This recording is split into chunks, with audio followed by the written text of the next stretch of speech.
Mini banget lagi tuh celananya. Mini banget.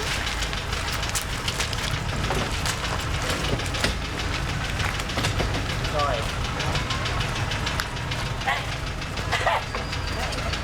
Apaan? Tutup mata lo. Ini. Tutup aja. Ayo berangkat. Ini. Iya. Langsung bawa. Sini nyala sini.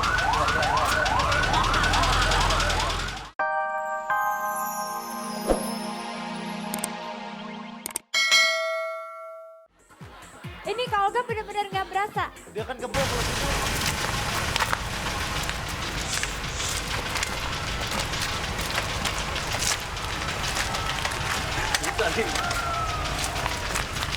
Mini banget lagi tuh celananya.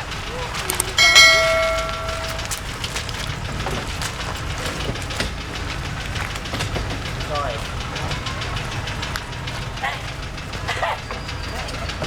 Apaan? Tutup mata lo. Ini. Tutup aja. Ayo berangkat. Ini. Iya. Langsung bawa. Sini nyala sini.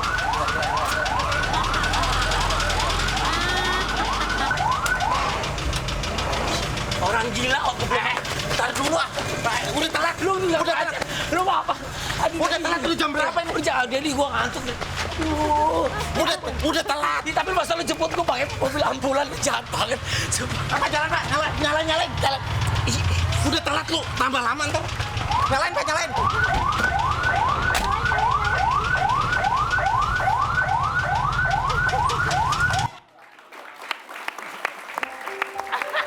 Pak Denny kacau loh. Iya. Pak Denny. Pak Denny ya, salah satunya. Gitu. Orang iseng tuh. Itu sekitar 2013 ya. Itu sekitar tahun 2013 waktu itu kita emang punya segmen ngejemput host gitu. Itu waktu itu gue pernah dijemput, Raffi, nah waktu Olga karena orang spesial, kita siapin penjemputan yang spesial gitu. Sampai meeting tuh tim, kita apain nih? Jemput pakai apa ya? Pakai mobil RCTI udah biasa, jangan. Pakai ambulan aja.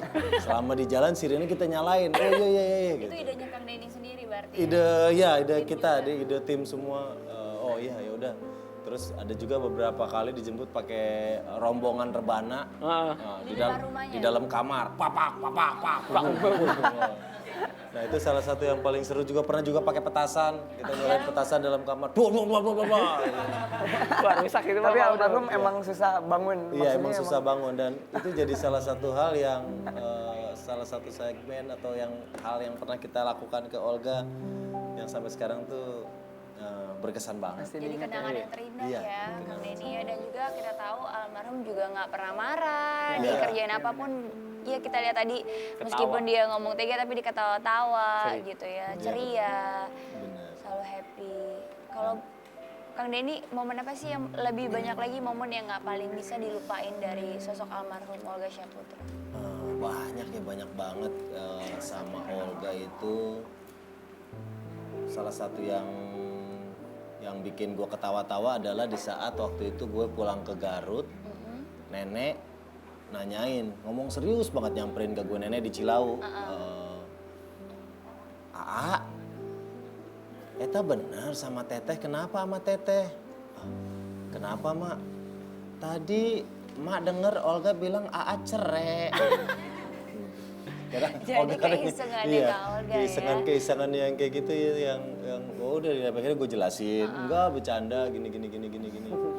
Terus sampai ke beberapa orang gue menjelaskan itu. Nah kadang bercandanya itu yang antar kita tuh udah nggak ada kecewa, nggak ada sakit hati, nggak ada ya karena emang ya kita tahu pada saat itu ya kita sedang kerja Bercanda. gitu aja. Iya, memang mungkin apalagi dengan aktivitas yang dilakukan itu ya Mas ya, yang mungkin dia udah terbiasa dengan teman-teman lingkungannya seperti itu. Jadi memang no hard feeling sebenarnya ya. Jadi kalau seandainya ada yang berpikir itu disengaja atau tidak, sebenarnya memang niatnya dia adalah menghibur dan memang jiwa entertainnya sangat tumbuh.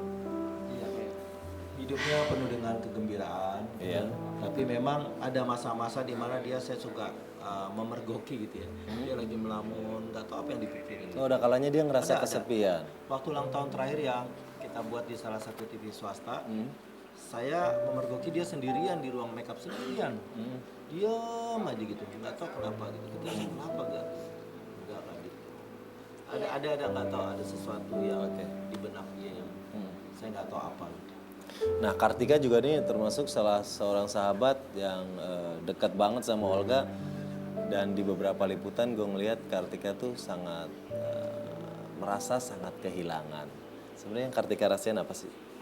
Kalau kehilangan sebenarnya sudah dari awal pertama kali Olga masuk ke rumah sakit ya.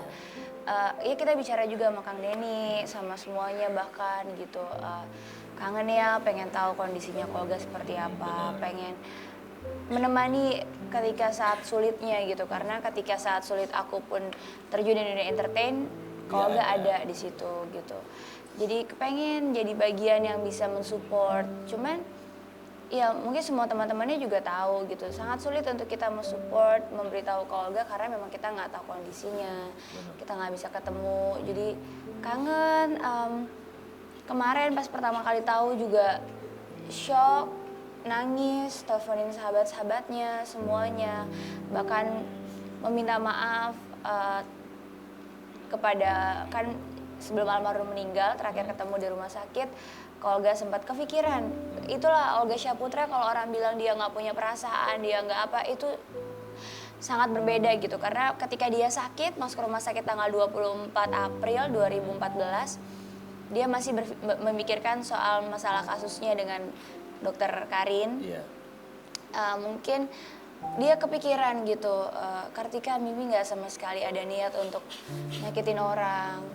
Tapi kok jadinya begini ya, Mimi kepikiran gitu. Dia kepikiran terus, sangat bertanggung jawab sebenarnya. Dia mau minta maaf, dia mau semua cara dia mau. Cuman banyak kadang-kadang mentok di salah satu hal lain yang mungkin kita nggak tahu dan saya nggak bisa bilang juga di sini gitu. Jadi kalau pribadi secara personality, saya bisa jamin Olga orang yang mau meminta maaf, orang yang ya begitu tadi ya Mas, apa adanya gitu. Makanya ketika tahu Olga meninggal, saya telepon langsung pihak keluarga dari dokter Karin untuk meminta maaf gitu, memberitahu yang sebenar-benarnya kalau memang beliau itu sangat tidak bermaksud untuk menyakiti siapapun gitu. Sampai paginya juga nunggu jasad almarhum tiba juga sedih sekali gitu.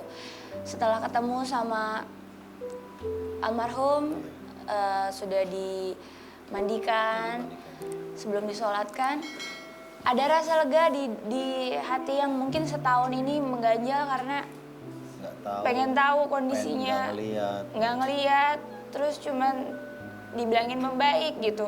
Ketika ngeliat bagus gitu, kondisinya sangat bagus, rambutnya panjang ya, bersih, wajahnya bersih sekali gitu, tenang. Ngelihat itu semua, berpikir bahwa Olga, Tuhan sayang banget sama Olga. Ini mungkin yang terbaik buat Olga gitu. Apalagi masa-masa yang sulit yang dia lewatin itu bukan hal yang gampang. Kang Denny 11 bulan gitu. Jadi di situ saya mulai kuat, mulai jujur setelah melihat jasad almarhum udah mulai tenang, mulai mengikhlaskan dan juga berpikir bahwa ini yang terbaik gitu. Ingat juga terakhir dia bilang, Mimi capek. Mungkin saatnya sekarang Olga beristirahat di tempat yang sebaik-baiknya gitu. Oh, jadi momen di saat melihat almarhum adalah menjadi momen Kartika lebih tenang, mengikhlaskan semuanya. Karena ya itu tadi ya, ingetin aja gitu. Dia bilang pas sakit, dia cuma bilang, Mimi kepikiran deh masalah yang ada gitu. Dia bilang, Kartika, Mimi capek. Cuman nggak tahu capeknya apa gitu. Cuman udah Olga kan banyak yang sayang, nggak usah pikirin yang aneh-aneh gitu. Cuman dia ngeluh kesakitan, inget terakhir ketemu tuh dia muntah. Dia pegang kepalanya sekeras-kerasnya gitu. Jadi pas ngeliat jasadnya mungkin ya daripada dia ngalamin sakit yang begitu luar biasa, jadi keluarga kita ikhlas gitu. Mungkin ini udah yang terbaik buat keluarga daripada kita tangisin terus. Lebih baik kita kirim doa, kita doakan Olga di sana tenang, lebih bahagia, dan biar canda tawanya jadi kenangan buat kita. Baik, setuju sama Kartika bahwa Allah lebih sayang sama Olga, sehingga Olga sekarang sudah ada di sisinya. Dan salah satu sahabat Olga, sahabat kita juga, Raffi, tidak ada di sini, tapi kemarin Raffi sudah berdoa langsung untuk Olga, bahkan telah mengumrohkan Olga. Salah satu keinginan Olga yang belum tercapai adalah ingin melaksanakan ibadah umroh. Dan di saat hal ini terjadi, dia dipanggil oleh Yang Maha Kuasa, Raffi sedang beribadah umroh.